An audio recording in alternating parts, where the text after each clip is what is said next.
เอาเนาะสวัสดีทุกคนโอ้ยไม่ได้เจ็บคอให้เนี่ยไปกินเบียร์มาเมื่อคืนนี้เนาะเจ็บคอนี่มา2 เซียวพาห้าเนาะมื้อนี้พาไปฟิตเบ็ดตำมวยคือเก่าแหละอีบอลเก่าแหละเบ็ดเบิ่งว่ามันสิถึกบ่ถึกเนาะมีปลาไหลอยู่เนี่ยไปลุ้นกันเลยทุกคนจะขันรถแดงครับผมเป็นของ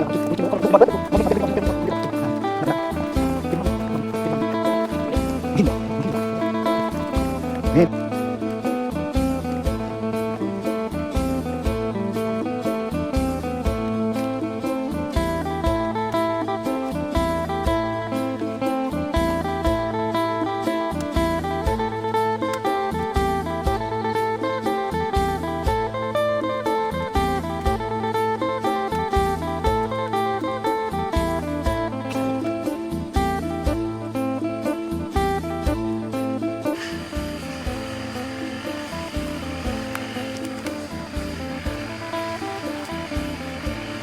เอาเนาะทุกคน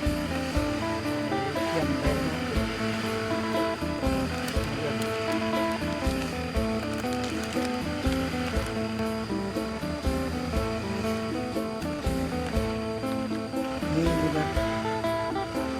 ใส่มันถือแล้วมันเนาะ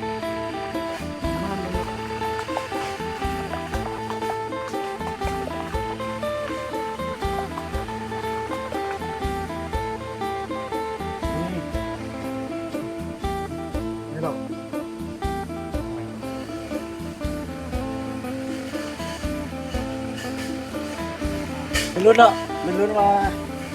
ในปลาแล้วประเด็นเนาะไปกับเซียวสิมาแข่งกันเซเบิ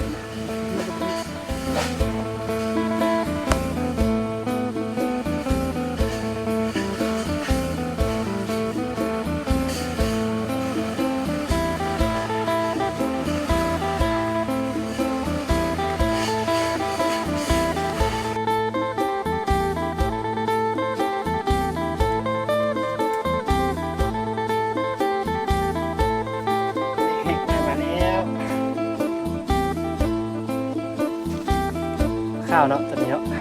แห้งมาก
เด้อนี่ทุกคนไปหรอก ชอบอันนี้หน่อย บางคนตอนนี้ก็แรงเลยเนาะเราไปสิได้เมื่อแล้วก็บ่เฮ็ดไรครับคลิปนี้ก็จบเพียงซ้ำนี้เนาะแล้วเราไปเจอกันในคลิปหน้าสบายดีทุกคนเนาะขอบใจช่วยกดไลค์กดแชร์ด้วยเด้อเจ็บคอแห้งมื้อนี้